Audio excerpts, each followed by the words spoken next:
こんにちは、きこです。今日はインドです。落ち着くな、やっぱインド。家がね、やっぱりインドってホームになってきたね。やっぱ4年住んでるともう、インドに帰ってくると、やっぱ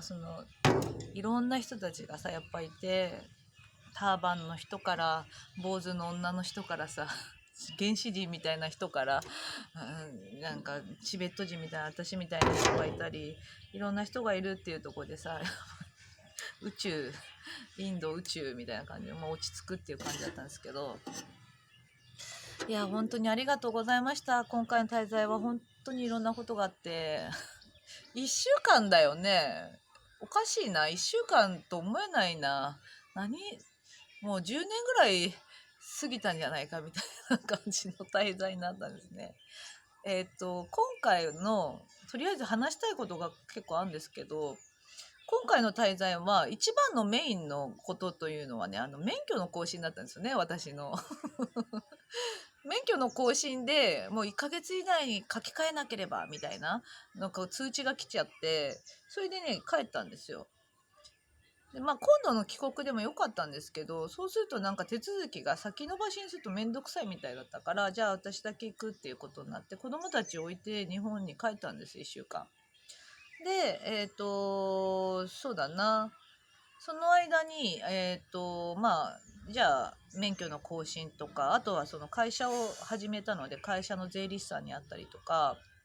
を長野でしたんですね。そこもね、すごい良かったね。で、何やってたかっていうのを一応ね。で、その後に、東京でイベントをやって、そこに300人ぐらいね、来てくれて、で、その後に、勉強しに行ったっていうね、4日間軽井沢に勉強しに行ったっていうスムーズに流れるはずだったは、流れたな。でも、スムーズだったな。うん。そう。もうね、だからね、すごくね、もう、すべてを体験したかのようなね、10年ぐらいを体験したかのような、内容だったんですよね。で、まずね、親と久しぶりに会ってさ、やっぱすごく素晴らしい、親なんですよね。能天気で。すごい楽しくて、そこでのびのびと楽しく、あはは、いひひ、うふふって喋り。で、私さ、インドにいて、やっぱりさ、この5ヶ月ぐらいですごい、やっぱりぐうたらしてるから太っちゃって、取り寄せてた洋服が全部下着みたいにぴっちりになっちゃって、入んなくなっちゃったんですね。もう、おかしな格好になっちゃったから、急いでもうお店とか全然私長野わかんないから、もともと東京なのでね、親の実家が変わったんですよ。東京から長野になぜか1年前ぐらいから。だから、あ、それじゃあ音ちょっと小さくしてもらっていい？そうそう。それで一応なんていうの、お店屋さんよくわかんないけど、いろんなお店行って、合いそうな服を買ったりして、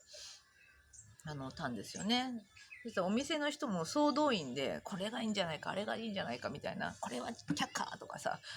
みんなでやって、ワイワイと楽しんでたみたいな、感じだったんですね。それが2日ぐらいで、その後に東京でオンラインサロンのイベントをやらせていただきます。あ、すー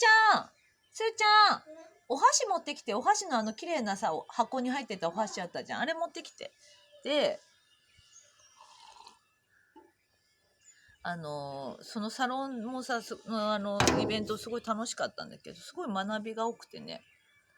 来てくださった方、なんかいろいろお土産持ってきてくださった方もいて、もう誰が何を持ってきてくれたかちょっと、これがね、すごい感動し、いろんなものすごい感動したんですけど、このなんかね、箸をくださった方がいたんで、ちょうどね、箸がカビてたんですよね。これはみたいな感じだったんですけど、なんだっけな。岐阜県の多治見市っていうところの伝統の箸なんだって。で、これさ、すごいよね、おもてなしの気持ちっていうかさ、やっぱこの日本人の心をすごい感じたんですね、これをいただいて。このね、箸のなんか透かしみたいに、これも素敵なんだけど、この中に箸がさ、5本入ってたんですよ。5本、くださって、でさ、これが旦那さんの箸でしょ？で、私の箸ってちゃんと色もやってくれて、で、子供たちにもさ、この男の子2人と女見えるかな？女の子一人なんだけど、このさ、やっぱり絵柄とかもなんか考えてくれたみたいで、私すごい感動して、私だったらさ、まあ5本買うとしたらもうさ、同じのでいいやみたいな感じになるけど、このなんか丁寧に、このすごい心が、この、商品もそうだと思うんだけど、これをくださった方がすごく、なんていうの、本当になんかこう、それを感じて、すごい感動して、ずっとこうやって透かしでこう、自分で透かしながら見たりとか、楽しんで、やらせていただいてたみたいな。うん。もうなんか、ありがとうございます。誰かちょっとわかんないから、お礼も言えずにあれなんですけど、なんか、こういう、なんていうのかな、一つ一つのことがすごい感動したっていう感じかな。で、サロンのやつもね、そうそう、すごい楽しくてね。で、今回の、だから私はこういうさ、大きい人数の、イベントっていうのかな、もう初めてだったし、300人。今までだから、今までお茶会2人だった人がいきなり300人とかできないでしょ。できますみんなそんな。でも、この間長野に5ヶ月前に行った時は、まあ60人やって、その時ももう、わけわかんないですよね。わけわかんないから、とりあえず妹に手伝ってもらったけど、なんか、まあいい回になったんだけど、それもよくわかんないでやっちゃったみたいな感じで。その時は一応計画立ててたかな。うん。で、今回の300人ぐらいのやつもちょっとよく、初めてすぎちゃってよくわかんないんだけど、とりあえずいろんな人を紹介したいなっていうのをすごく思って、まあいろいろ紹介したりとか、いろんな人に出てもらったりとか、やって、私も少しワークやったんだけど、その中でやっぱりこう、本当にさ、あの、こういう YouTube とかやって拡大してるんだけど、一歩一歩なんですね。私も手探りで、わかんないんですよ。お茶会2人だった人がさ、いきなり300人やれって言って、できるますみんな。そういう感覚だから、なんていうのかな。そのもう現場で学ぶみたいな感じなんですよね。あ、こういう感じなんだとか、あとやっぱりそういう、今回はそのスピリチュアルの先輩というんですかね、私より長い方がたくさんいて、スピリチュアルの中でも私もそんなに長いわけじゃないから、で、そんな実力もあるわけじゃないからさ、なんつうのかな。やっぱりこう、ちょっと自分がどういう立ち位置でいればいいかっていうところも今回すごい学んだって感じね。で、そう。で、そこの中で、要はそのイベント、まあ主催者側だよね、私としてはさ、に行ったんだけど、ついついやっぱりさ、人を出すようなところ、私よりも実力がある人がいるから、いっぱいみんなを出したいっていうところがすごい、あったんだけど、やっぱりこう、なんていうのかな、自分っていうものについて考えてなかったから、後々だからやっぱりこう、先輩というのかな、の方にやっぱりこう、もうちょっと私が出ていかないと、なんかダメというか、私自身がもうちょっと、なんていうの、ワークとかさ、しっかりと組み込んで、いろいろやっていく時なのかなっていうか、だからこれってすごくさ、やっぱ分離というか、私はもともとこういうことをさ、お伝えしたりしてますけど、どうしてもやっぱりこう、周りのさ、エネルギーをこう、調和させるようなことをいつもやってきてたから、なんとなくね。だから自分が前に出て何かやるっていうことよりも、ちょっと裏方的なところをやってきたようなところが多いんですよね。だからなんかそういうのにあんま慣れてなかったんだけど、なんか今回のことでやっぱり私自身っていうところのなんていうの、裏に回るんじゃなくて、今度は私自身の、でもこれねすごい面白いんでね、なんかいろいろハイヤーと話してたら、私の花を咲かせるっていうのが来たんですよ。人の花を咲かせることばっかりやってきてたり、そっちの方に意識が向きがちだったんだけど、やっぱり自分を生きるっていうのは、私の花を咲かせることに集中しなさいっていうのが来たんですよね。へえみたいな。でも本当に全てで、じゃあその花をどうやって咲かせればいいのって聞いたら、私と共に生きなさいみたいな。だから、ハイヤーセルフとやっぱ高次元なんですよ。ここで私は自分の花を咲かせることに集中してやっていく。っていうことを今回のそのイベントで本当に学んだっていう感じね。あとはやっぱりその本当仲間たちっていうかのかな、スターシードの仲間たちのそのなんていうのかな、実力とかやっぱり天才だなっていう感じとか、でもそこを本当に生かすにはやっぱり私自身の花を咲かせることに集中することが、要はその人たちをもっと生きるっていうことにつながるのかなと思ったから、あ、なるほどと思ってなんかすごいそう言われたんだよね、よしさんにも一緒にやってる方にも。やっぱり私がなるべくちょっと時間を取るように、私の時間っていうのを取ってくれたりしてたんだけど、それについてあんまり私は考えてなかったりして、もう行き当たりばったり過ぎちゃってさ、今まで通りにやる感じっていうよりも、もうちょっとまた次の一歩がこれからできるのかなっていう、でもすごくいい回だったんですよ。もう感動だったね。感動。本当にありがとうございました。今度ね、だから、サロンにいない方とかもね、なんかそういうの、多分さ、いっぱい大人数で何かやるっていうのは素晴らしいことですよ。本当にエネルギーの共有できるし、あとはそこに意識を合わせるっていうのかな、そこの場にいなくても、こういうのがあったんだなって思うだけで、もうそこで参加してるようなもんですから、なんかね、みんなでまた面白いことで、やりたいなと思っています。そしてそこの立ち位置っていうところで自分の花を咲かせるっていうのが本当にね大事なんだなって私はやってるようでさ、やっぱりこういう日常のさ、インドのこととかインドに住んでてこう日常のことは花咲かせてんだけど、やっぱり大人数になったりした時に私は裏方に行きがちだったんですよ、今まで。調和とかかな。だから裏でそういうのをやるのが好きだったし、そういう立ち位置なのかなって思ってきてたんだけど、自分の花を咲かせるっていう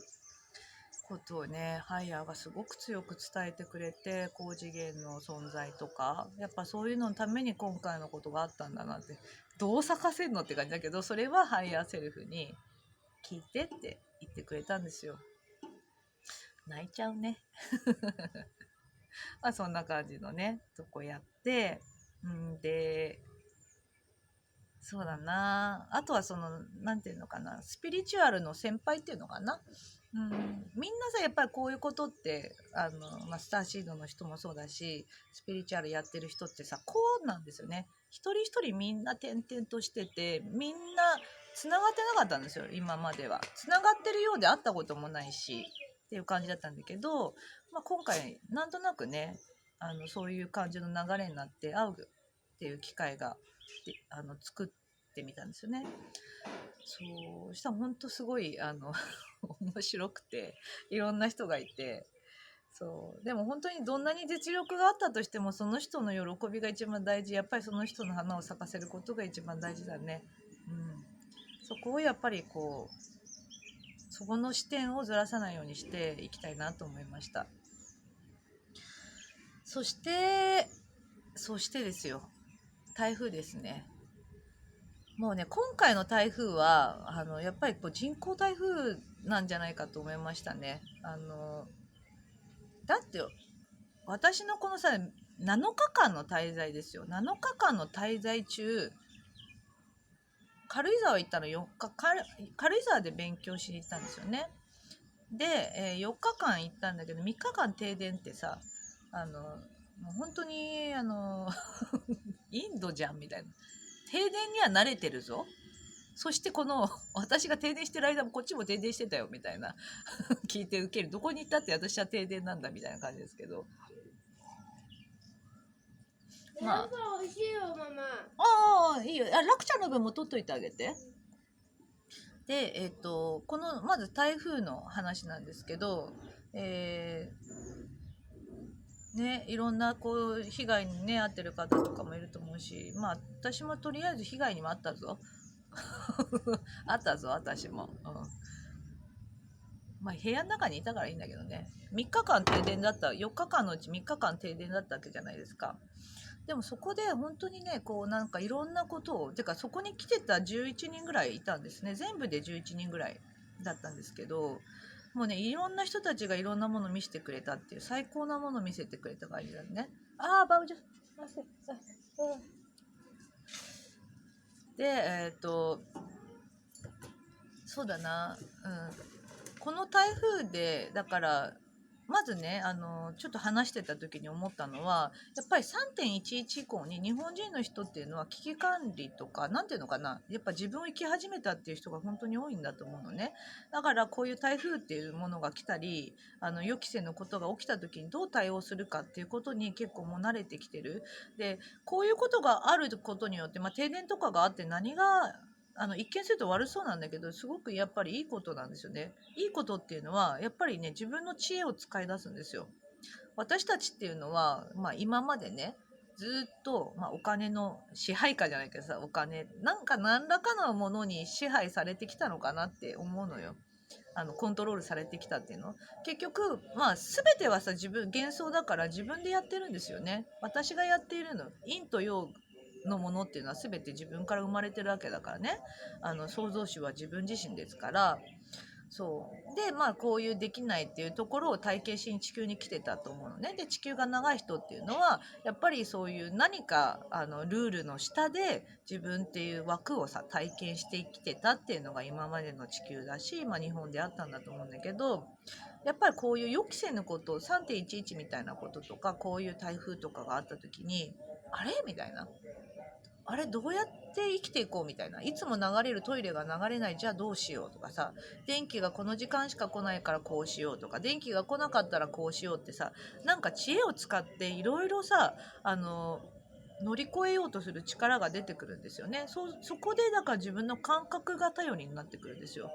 それが要はそういうことがなければ自分の感覚なんて使わないですよね。電気つけたもう無意識ですよね。無意識で電気つけたら電気ついちゃうし、無意識で何て言うんだろうな、全てができちゃう。もうあったかいね、例えば軽井沢にいて寒かったんだけど、もう床暖房とかなんて当たり前でさ、寒いなんてことも考えなくなっちゃうわけじゃない。だけどこの何て言うのかな、ひんやり寒いことによってはこれだけ空気っていうのは何て言うのかな、澄んでるんだなとか、太陽の光がこんなあったかいんだなっていうさ、当たり前なんだけどそういう感覚が出てくるんですよ。だから今回はそういうことも見たっていう感じかな。この11人の人の中に全てがもうさ、日本の縮図みたいなのも私体験したんだよ。だからなんかね、私結局メッセンジャーだと思うんですよね。あのうーんメッセンジャー、要は私のこうメッセージを見た方っていうのは何かしら気づきがあるのかなと思うのね。だからそういうメッセージを配信する役割というか、私もそういうのが大好きだし、見ていただいた方が何か気づくようなメッセージを配信するっていうところがあるのかなと思うのね。要はそれだけ拡大してるから。それで今回この体験がすごくこうやっぱりこう日本の縮図地球の縮図、宇宙の縮図じゃないけどさ、そこをすごい見たっていう感じがあったんですよね。これが本当に面白くて、うーんそう、これが話したいとこがいっぱいあるから、とりあえずその端折るとするとね、さっき言ったみたいに危機管理っていうよりも知恵を使ったり、その感覚っていうところをが出てきてる人が多いんだなっていう感じ。だこのさ11人の人たちもやっぱりそういうなんていうのかな、もうある程度宇宙のことみたいなことをやるワークだったから、やっぱ感覚的にも分かってる方がすごい多くて、だからさもうさ誰も何も叫ばないし、何にもはあみたいな、なんかそのうち来るよねとかさ、もう自然に助け合うし、自然にこうみんなで息を合わせるというかさ、エネルギーを合わせるんですよね。それがさ本当に自然、あまりに自然だから、これが本当にこうレムリアとかアトランティスの黄金時代とか、宇宙ではこういう風にしてたなみたいな、すっごいそれを見て感動したし、要はさ取り乱したりするってことはやっぱりこう自分のリズムじゃないところを生きたり不安になったりっていうさ、そういうところの世界にどっぷり使ってたってことだと思うんだけど、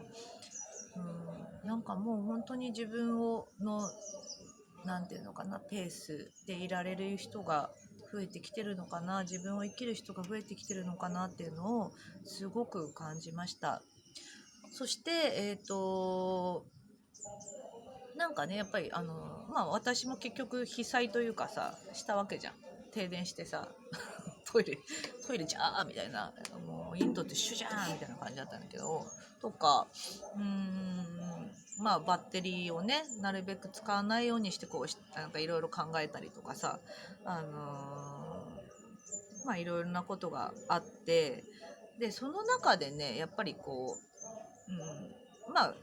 私もさ子供とか置いてきてるわけだから、この離れてるからこそ感じる感覚っていうのかな、そこでの学びっていうのをすごい感じたんですよね。まあ、いつもの感謝、いつも以上に感謝がすごい生まれたっていう感じで、そこの中のさ一人の方がだから被災してたんだよね。自分の息子さんと、まあ、90歳ぐらいのおばあちゃんがいて、もうさ床下浸水っていうの1回前に水が来ちゃったみたいでもうバッテリーがないとかさ、で息子さんもちょっとパニック障害とかがあるような感じの息子さんだから、いつも本当にもうなんかそのお母さんが来てたんだけど、いつもやっぱりこう手をかけてないとみたいな感じだったんだけど、今回のここでさやっぱりもうさ強引にじゃないけど別々のところにいなくちゃいけないから、そこでそのお母さんもすごくやっぱり学んだことがきっとねあったと思うし、その息子さんもさなんか自分はできないみたいな多分ところとかも強かったかもしれないけど、すごくたくましくねやってたんだよね。それすごい感動して、わーみたいな。でそういうさ本当に水が来ちゃってどうしようっていう時にこう消防に電話してたりしてたんだけど、通じなかったりとかさ、要はもう何て言うのかな、もう孤立しちゃって、水とかがあれで孤立しちゃってどうしようみたいな感じだったのね。でもそこでなんとかその助けを求めるためにいろいろ電話したり、あとそこでやってる方もこの11人のうちに半分ぐらいの方がそういうのを手助けしてくださってて、でどうしようかなみたいな、じゃあ私はとりあえずこういうこともやってるし、みんなでねいいイメージに書き換えちゃおうかみたいな感じでじゃあちょっと暇だしみたいな感じでこうみんなで手を取り合って、まあ、6人ぐらいかなでこう座って書き換えたんですよ、いいイメージに。あとはその、まあ、この台風がねなんていうのかな、まず気づきになるっていうことが一番大事ですから、気づきになることと、あとは宇宙のサポート、今いいイメージに書き換えて、あとは宇宙とかね神様とかのサポート、あと、たくさんねやっぱその時 UFO 来てるなっていうのを感じて、このサポートをさお願いしたんですよね。一人でやるよりもみんなでやったっていう感じなんですけど、それもすごい感動したし、なんかこういう時に要はさ取り乱してる人たちがいる時に自分が何ができるかっていうのは一緒になってさこうどうするどうするってやってたってしょうがないわけだから、やっぱりいいイメージをする、いいイメージに書き換えてそれを体感するっていうのをやって、そしたらすごくやっぱいいワークになったんですよね。なんかそれもだからこういうところじゃなければどうしようかなと思ったね。私のだってワークショップとかでもないからさ、そんな出しゃばってやるもんでもないし、なんだろうな、どうしようかなと思ったんだけど、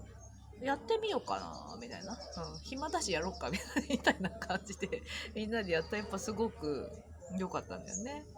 そうこういうことがやっぱりできるし、これやればいいんだなっていうのも、今回だからねそういうので学んだっていう感じなんですよ。面白いよね本当にね。愛だね、愛。自分を愛すること、今回のその台風のことに関してはまた違う動画をね撮りたいと思ってるんですよ。本当にたくさんのねメッセージが来てるから、だけど私たちは本当になんていうのかな、今までさやっぱり考えないようにできてたんだよね。やっぱり目覚めちゃうと要はこういうこと体験できなくなっちゃうから、考えないようなところでいろいろコントロールされてたのかもしれないし、ちゃんと入り込めてたんだけど、要はもうこれからは自分っていうものを生きる時ね、さっき言ったみたいに花を咲かせるとかさなんかあんな感じとか、あとは本当の自分っていうのをやっぱり気づくきっかけっていうのがやっぱり 3.11 あたりからねやっぱりこうやって来てますから、みんなこう順調に自分っていう感覚がやっぱり取り戻せてきてるっていうのかなっていうのがすごくあるんじゃないかなと思いました。そしてそうだな、今回ね日本に帰った時にやっぱすごいエネルギーがさすごく良かったんですよ。もうね目覚めてる人結構増えてるなっていう強いエネルギーをね多く感じたんですね。だから結局集合意識がこうバーンって落ちる時があったから、まだまだそういう目覚めてない人も多いんだけど、目覚めてる人たちの質が高くなってきたみたいな感じかな。うん、だからもっとメッセージ伝えてほしくてさ、思いっきりさ7日間のうち3日間停電みたいな。そうお風呂とかも入んなくていいやとかさ、ね、全然そんなさ別にお風呂なんて1日2日入んなくたって全然大丈夫ですよね。うん、でも入んなくちゃってさ生活してたらさそれが当たり前になっちゃうわけだし、これコップもらったんですよね。これスターシードコップ作ってくれ、そうお茶も美味しくいただいて、こうやって平和でこういう体験ができた、本当家族に感謝だし、こういう見てくださってる方にも感謝ですし、地球にも感謝だし宇宙にも感謝だねっていう感じです。とりあえずね、今、どんな感じなのかとか、動画をさ一回日本でね撮った時もうさあの時とかも本当にぶっ飛んじゃってね、なんか何言ってたかもなんかね結局私さこういうチャネリングとかやるから媒体筒みたいになるから、そこのエネルギーに結構さなんていうの染まるんだよねやっぱし。なんか違う人みたいになってたもんねなんかちょっとぶっ飛んじゃって、そうでもあれでいいんですよ。そうこんな感じね。またね撮りたいと思っていますのでそのまず近況報告でしたではまた。